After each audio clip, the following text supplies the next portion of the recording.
Bismillahirrahmanirrahim. Assalamualaikum warahmatullahi wabarakatuh. Innal hamdalillah nahmaduhu wa nasta'inuhu wa nastaghfiruh wa na'udzu billahi min shururi anfusina wa min sayyiati a'malina. May yahdihillahu fala mudilla lahu wa may yudlil fala hadiya lahu. Wa asyhadu an la ilaha illallah wahdahu la syarika lahu wa asyhadu anna Muhammadan abduhu wa rasuluh sallallahu alaihi wa ala alihi wa sahbihi wa sallama tasliman katsiran ila yaumiddin, amma ba'd. Anak-anak yang dimuliakan Allah Subhanahu wa taala, sebagian orang ya yang tidak mengerti, mereka masih mengharapkan datangnya manfaat atau keuntungan, kesehatan atau yang lainnya, atau mereka berusaha untuk menolak kemudaratan,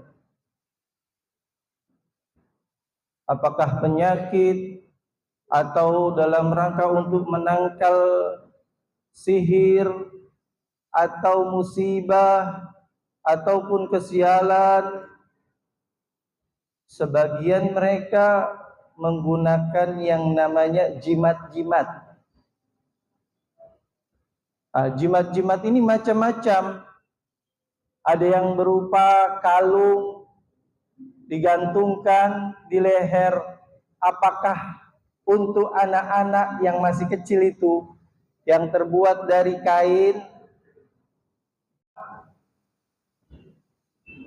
atau sejenisnya yang lainnya seperti cincin, anting, sabuk, atau mungkin yang berasal dari ayat-ayat Al-Quran yang mereka letakkan itu semua apakah di tubuh mereka atau di kendaraan mereka atau di dalam rumah mereka, dalam rangka untuk mendapatkan manfaat, keuntungan, hoki, atau yang lainnya, atau sebaliknya dalam rangka untuk menolak musibah, bala dan bencana, kesialan dan yang lainnya. Nah, ini semua jimat-jimat ini itu tidak boleh ya. Tidak boleh dan hukumnya syirik. Jangan sampai dari kita meyakini bahwasanya kita bisa jago dalam main futsal. Ya, karena sebagian pemain bola itu habis gol kan dia cium cincinnya lah atau kalungnya lah, berpikir bahwasanya itu semua membawa keberuntungan bagi mereka, atau dia letakkan di motornya atau di mobilnya. Itu semua tidak boleh. Atau berupa jam dan yang lainnya yang dianggap membawa keberuntungan, membawa manfaat atau menolak kemudaratan supaya enggak celaka ketimbang sial atau penyakit. Ini semuanya tidak boleh dan termasuk kesyirikan. Nabi kita Muhammad SAW pernah bersabda, "Innat ruqa wa tanaima wa tiwala syirk." Sesungguhnya kata Rasulullah SAW, jampi-jampi, mantra-mantra, kemudian jimat-jimat, dan juga pelet termasuk kesyirikan. Nah, jimat-jimat ini macam-macam ya. Itu termasuk musibah.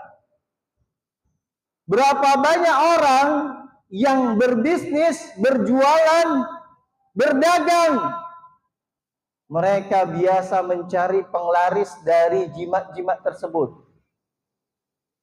Dan ini termasuk syirik sebagaimana Nabi kita Muhammad SAW jelaskan.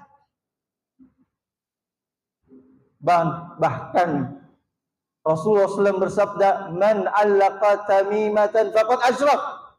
Kata Nabi kita Muhammad SAW, barang siapa yang menggantungkan jimat, maka dia telah berbuat syirik. Dan itu tidak hanya yang melekat di tubuh kita. Bahkan apa yang kita letakkan di mobil kita atau di motor kita, bahkan di rumah kita, itu pun tidak boleh. Nabi kita Muhammad SAW pernah mengutus utusan dan memerintahkan kepada utusan tersebut dengan sabdanya, la tabqayanna fi raqabati ba'irin kiladatun min watar au kiladah illa khutti'at. Kata Nabi kita Muhammad SAW, jangan sampai tersisa di leher unta ada yang namanya kalung-kalung yang terbuat dari watar. Watar itulah benang yang terbuat apakah dari senar, apakah dari kain yang digunakan untuk memanah, atau selainnya, atau kalung-kalung yang lain, kecuali harus diputuskan. Tidak boleh. Dan ini berlaku ya, anak-anak, apakah jimat-jimat itu berasal dari Al-Quran maupun bukan dari Al-Quran. Karena sebagian besar para salaf itu mereka melarang baik jimat itu berasal dari Al-Quran maupun dari selain Al-Quran. Kata seorang tabi'in yang mulia, Ibrahim An-Nakhai rahimahullahu ta'ala mengatakan, kanu yakrahuna tamaim kullaha minal Quran atau ghairul Quran. Berkata Ibrahim An-Nakhai rahimahullahu ta'ala, beliau mengatakan dahulu, maksudnya kalau seorang tabi'in mengatakan dahulu mereka, maka ada kemungkinan imma mereka adalah para sahabat Nabi kita Muhammad SAW atau sahabat Abdullah bin Mas'ud radhiyallahu anhu. Mereka dahulu membenci semua jimat-jimat seluruhnya, baik dari Al-Quran maupun dari selainnya. Karena sebagian orang memakai Al-Quran buat jimat-jimat. Sampai saya melihat itu dijual mushaf sangat kecil sekali. Mushaf sangat kecil sekali. Kemudian saya buka, hanya berisi beberapa ayat atau surat dalam Al-Quran, tidak berisi dengan penuh. Dan itu pun sulit untuk dibacanya. Nah ini jangan sampai kita beli. Karena biasanya buat gantungan. Yang dipercaya dapat menolak mudarat. Begitu pula dulu anak-anak dahulu. Mereka pakai kalung. Kemudian di kalung itu ada seperti bantalnya. Biasanya kalungnya warna hitam. Itu dalamnya isinya adalah bacaan ayat Al-Quran. Nah ini tetap nggak boleh. Kenapa? Karena dapat menyebabkan terbukanya pintu kesyirikan yang lain. Karena para dukun dan paranormal, mereka menuliskan ayat-ayat Al-Quran atau sebagian ayat Al-Quran, tapi dituliskan dengan mantra-mantra lainnya di dalamnya. Bahkan saya pernah melihat sendiri ada sahabat datang kepada saya, kemudian tolong dicek, ini saya diberikan amalan supaya laris dagangan saya di pasar. Ternyata setelah saya buka, memang di situ ada potongan ayat Al-Quran, tapi isinya adalah memohon pertolongan kepada jin. Lihat di sini. Kan kita nggak ada yang tahu nih. Kebanyakan orang nggak ngerti bahasa Arab. Ternyata dalamnya apa?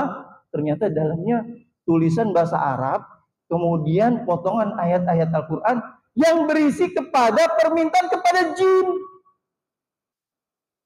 Bayangkan seperti itu. Belum lagi kalau misalnya potongan ayat itu ya dibawa, ditaruh dompet lah, atau ditaruh tas lah, atau yang lainnya dibawa tidur sebagai kalung, nanti akan direndahkan Al-Quran itu, sehingga merusak kesucian dan kesakralan ayat-ayat Al-Quran tersebut. Dibawa ke kamar mandilah, dibawa tidurlah, terkena keringatlah, dan sebagainya. Nah, itu semua tidak diperbolehkan. Makanya jangan sampai nih ya anak-anak sekalian memiliki cincin misalnya, memiliki cincin, lagian anak-anak laki ya, buat apa cincin? Kecuali kalau ada kepentingan. Itu pun tidak boleh dari emas, boleh pakai perak. Nabi kita SAW itu sebelumnya tidak pakai cincin. Nabi kita SAW sebelumnya tidak pakai cincin. Tapi ketika Rasulullah SAW menyurati para raja-raja untuk mereka masuk Islam, dan mereka tidak mau menerima surat kecuali ada capnya, maka Nabi kita SAW pun membuat cap, dan cap itu dipakai di jari beliau yang berupa cincin. Baru beliau pakai cincin, dan itu pun bukan dari emas. Apalagi misalnya kalau misalnya laki-laki pakai kalung gitu, pakai kalung, pakai anting, apa mau niru perempuan? Kalau perempuan memang tidak mengapa dia pakai cincin, kalung, gelang, walaupun tidak terbuat dari emas, tidak mengapa, karena wanita itu memang dilahirkan untuk berhias. Awama yunasya'u fil hilyah, kata Allah Subhanahu wa taala. Maka dari sini ya jangan sampai ya anak-anak semua menyimpan yang namanya barang-barang yang dianggap membawa keberuntungan atau hoki, atau melindungi dia dari segala macam kemudaratan. Diriwayatkan Rasulullah SAW melihat ada seorang, di dalam tangannya itu ada apa? Ada gelang. Di tangannya ada gelang. Maka kata Rasulullah SAW, apa ini? Kata orang tersebut, minal wahinah ya Rasulullah. Ini gelang saya pakai. Saya pakai dalam rangka untuk melindungi diri saya dari penyakit. Dari penyakit yang biasa menimpa orang-orang yang mengangkat berat, supaya tangan saya itu tidak kesleo, tidak patah, atau penyakit yang lainnya. Maka Rasulullah SAW pun bersabda, inziha, lepaskan. Fa innaka in mitta wa hiya alaika ma'aflahta abada, kata Rasulullah. Kalau misalnya kamu tidak lepas itu gelang, kemudian kamu mati, gelang itu masih bersama dirimu, maka kamu nggak akan pernah beruntung selama-lamanya. Maka jangan sampai. Begitu pula para pedagang, jangan sampai nyari penglaris dengan jimat-jimat itu. Keuntungan tidak seberapa, tetapi adab yang besar di neraka itu sangatlah berat. Apalagi kalau meyakini jimat tersebut yang mendatangkan keuntungan dan menolak kerugian, ini bisa terjatuh dalam syirik yang besar. Begitu pula yang lainnya. Secara umum, orang laki-laki nggak boleh memakai pelet-pelet, karena itu termasuk sihir, jimat, sihir. maka hendaknya kita senantiasa bertawakal kepada Allah. Bergantung hanya kepada Allah Subhanahu wa taala. Karena hanya Allah lah yang dapat melindungi kita. Karena hanya Allah lah yang bisa mendatangkan manfaat dan menolak mudarat. Hendaknya kita senantiasa bertawakal, bergantung hanya kepada Allah Subhanahu wa taala. Mungkin ini saja, mudah-mudahan bermanfaat. Aqulu qouli hadza astaghfirullahi wa lakum wa sallallahu ala nabiyina Muhammad wa ala alihi wasahbihi wasallam wa akhiru da'wana alhamdulillahi rabbil alamin. Assalamualaikum warahmatullahi wabarakatuh.